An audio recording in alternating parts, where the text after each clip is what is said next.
As nossas batalhas, elas são, na maioria das vezes, espirituais. Você precisa entender isso. Agora, como vencer a minha guerra espiritual?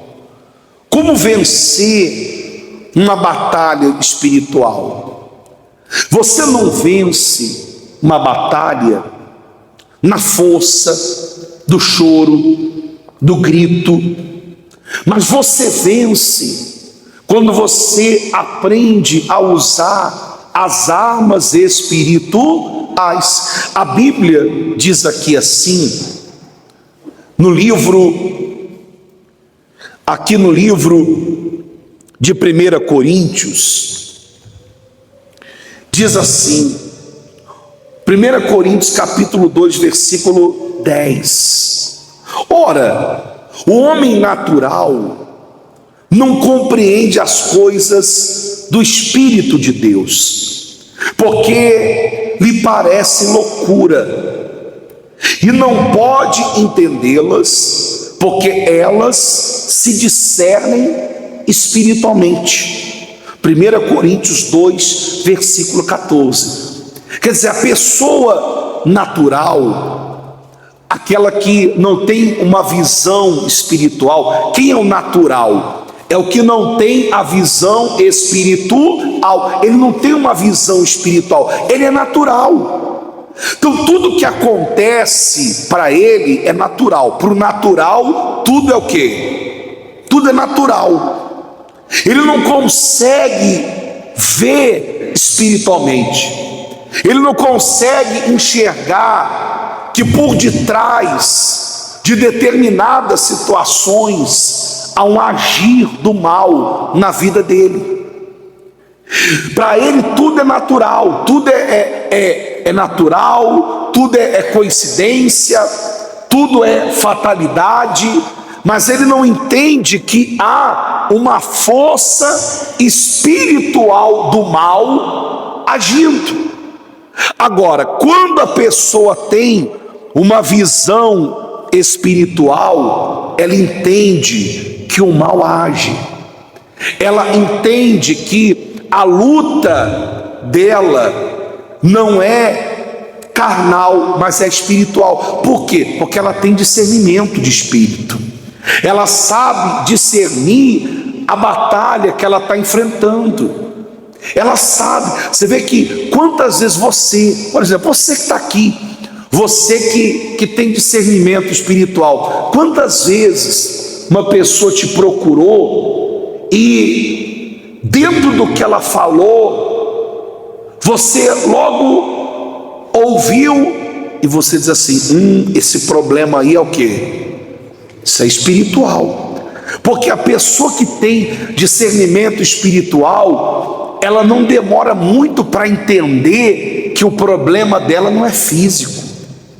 Agora, às vezes, essa falta de discernimento leva a pessoa, muitas vezes, a sofrer 10, 15, 20 anos da vida dela, até a ficha cair, até os olhos espirituais dela se abrirem e ela enxergar o que está acontecendo com ela.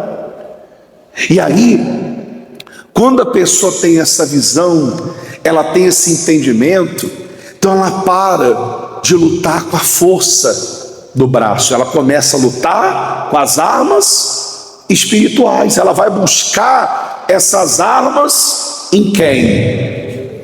Em Deus. E que armas são essas? Diga assim, jejum, oração, palavra, joelho no chão. É assim. São as armas espirituais.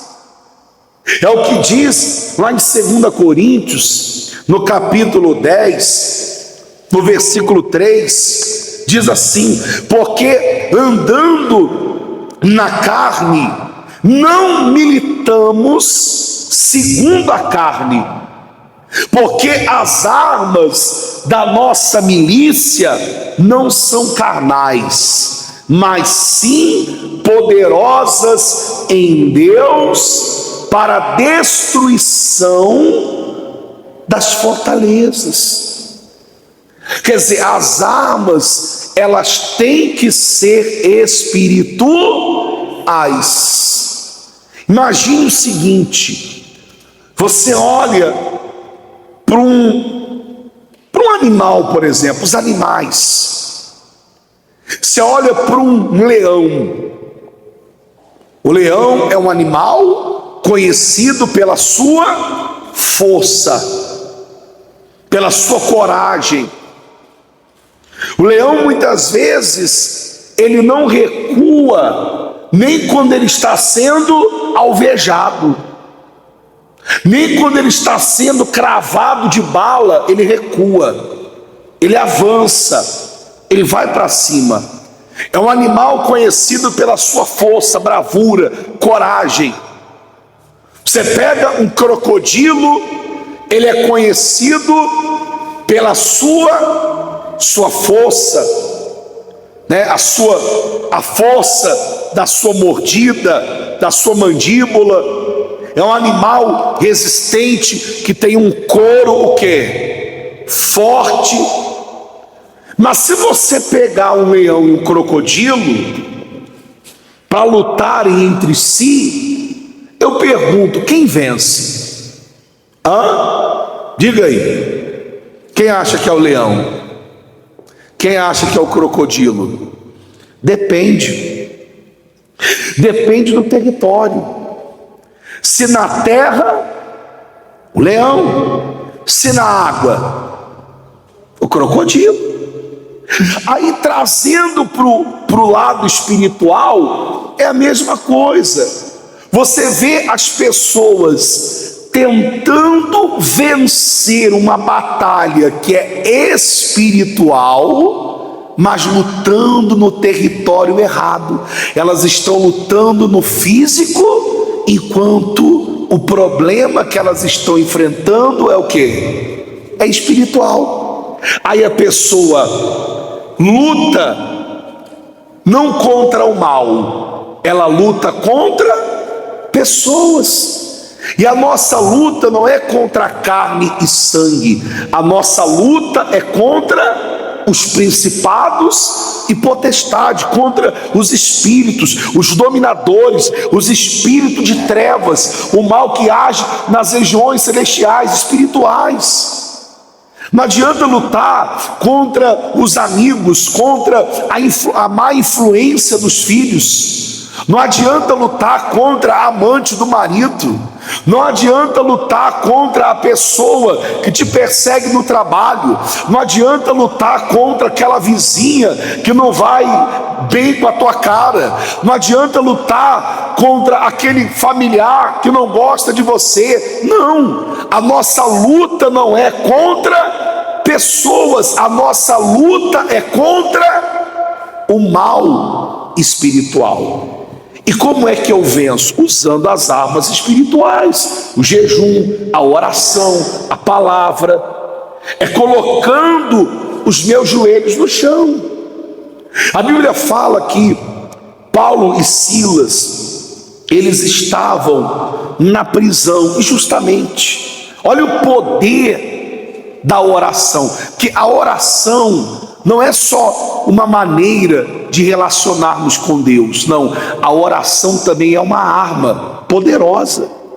A oração é uma arma poderosa, que você deve usar a oração para travar as suas batalhas. Diz assim, Atos 16, 25: e perto da meia-noite, Paulo e Silas oravam e cantavam hinos a Deus, e os outros presos os escutavam.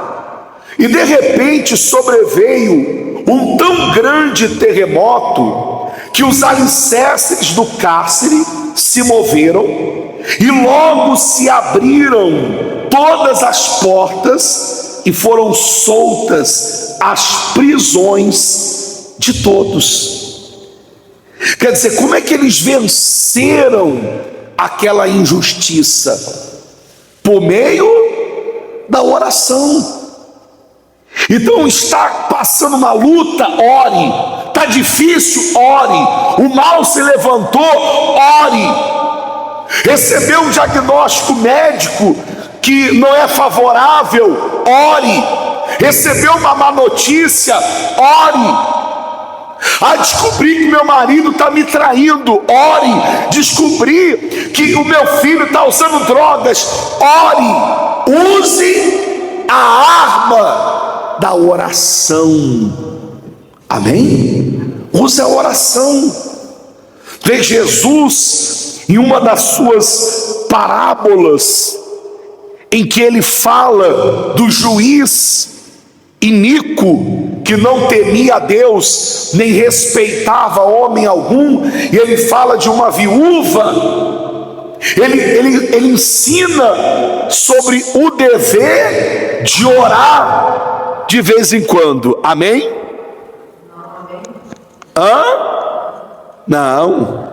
O dever de orar sempre e nunca esmorecer. Amém? E contou-lhes também uma parábola sobre o dever de orar sempre e nunca esmorecer. Lucas 18, versículo 1. Então não é orar de vez em quando, é orar sempre e nunca esmorecer. Porque não é só orar, é não esmorecer. Que tem gente que ora, ela começa bem, ela começa no espírito, ela começa na fé, ela começa no espiritual, ela começa lutando do jeito certo, mas no meio do caminho ela vai se cansando, esmorecendo. Então é orar sempre e nunca esmorecer, quer dizer, nunca desistir. É você estar em oração o tempo todo, e todo tempo você está o quê? Orando. E é por meio da oração que você vai vencer as suas maiores batalhas. Amém? Pastor, eu estou enfrentando uma luta espiritual. É orando que você vai vencer. Amém? É travando a sua batalha de oração. É você não esmorecendo. É você orando sempre. Está difícil, ore. Está mal, ore. Está bem, ore. Ore em todos os momentos e o momento todo. É você estar em oração. Agora, é preciso também que você aprenda a fechar as portas para o mal. A Bíblia diz: não deis lugar ao diabo. Quando é que a pessoa ela dá lugar ao diabo? Quando é que uma pessoa ela dá legalidade ao diabo? Quando ela faz a vontade dele. Porque entenda, o diabo só age na vida daquele que dá espaço para quem? Que dá espaço para ele. Por isso que somente a oração não resolve. A oração que nós fazemos por você, a oração que nós fazemos por você, não resolve. Ela pode arrancar o mal da tua vida agora, ela pode fazer você se sentir bem, ela pode trazer conforto. Você quer ver só quem depois de uma oração você se sentiu bem? Faz assim com as mãos. Quem depois de uma oração a dor saiu de você, você foi curado? Faz assim. Você se sentiu bem? Quem através de uma oração você estava com a alma pesada e você sentiu um alívio na alma? Faz assim. Só que isso pode te fazer bem na hora. Só que se você continuar dando lugar ao diabo, dando legalidade para ele, e você faz isso quando vive no pecado, no erro, o mesmo mal que saiu da tua vida, ele o quê? Ele volta para a tua vida. Ele volta. Então é você não dar lugar, é você não dar espaço ao diabo na sua vida, você não dá lugar para ele. Por isso que a Bíblia fala: não deis lugar ao diabo. Efésios 4, 27. Não deis lugar ao diabo. Então eu não dou lugar ao diabo, eu não dou espaço ao diabo, mas eu dou lugar à minha vida para Deus. E quando é que eu dou lugar a Deus na minha vida? Quando eu faço isso aqui, ó: eis que estou à porta e bato. Se alguém ouvir a minha voz e abrir a porta, entrarei em sua casa, cearei com ele e ele comigo. Apocalipse 3:20. Quando é que Deus entra na vida de uma pessoa? Quando ela abre a porta para ele e o convida ele para entrar. Amém? Fique em pé, por favor. É isso que tem que acontecer. Não basta apenas o mal sair. Diga assim: Deus tem que entrar. Amém?